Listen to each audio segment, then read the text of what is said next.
heads are a bit of an enigma. They make the perfect backdrop for selfies. I think quite likely at night the heads do talk to each other, actually. Katrin is definitely obsessed with the heads. I am one of the masterminds behind the Heads exhibition and Headhunt. But I think we all have become a little bit obsessed with the heads. My husband just doesn't understand it at all. How did it all begin? Okay, Heather Viles. I did once introduce myself as Professor of Biogeomorphology and Heritage Conversation rather than conservation. She took me actually to one of these heads in Worcester College Garden. And I told her a little bit about the heads. They were part of the original design of the Sheldonian Theatre. And I got really intrigued. Why would they be sitting in the garden? They've had a pretty hard life. So in 350 years, they've been replaced twice. So we're now on to the third generation of these heads. And then she said to me, oh, these are not the only heads which are still around.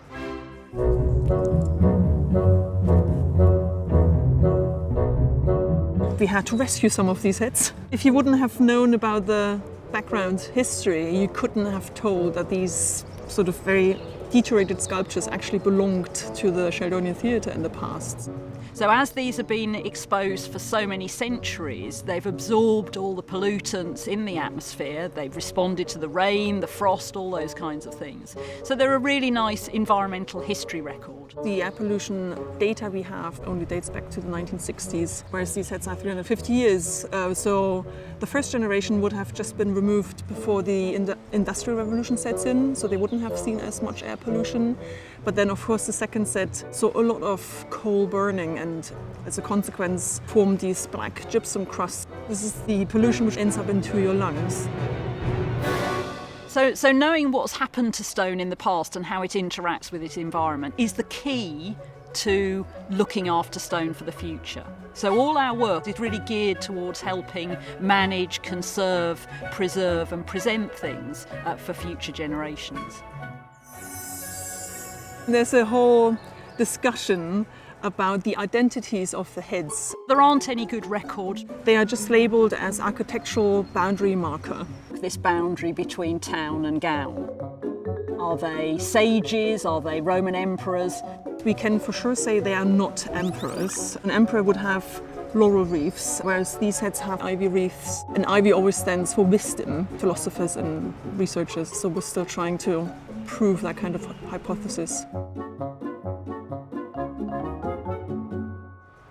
We have the exhibition about the history and mysteries of the heads. This exhibition showcases really our headhunt and heritage science research, but also how people interacted with the heads in the past. One of the projects is Tomorrow's Oxford Heads. Well, it's very interesting that they are bearded men. If we were to replace these heads, which we are not planning to, but just as an exercise to think about, would you actually choose something more diverse? So we got some funding from the Diversity Fund to commission artists to give their ideas and visions. There will be temporary sculptures in front of the museum showcasing these ideas and visions. When we started the project, we never imagined that we were going to find so much interesting stuff, but we suddenly realised that we were actually finding out some fascinating things, and it's more like the beginning of a longer journey, a beginning of a bigger project, a beginning of something really quite exciting.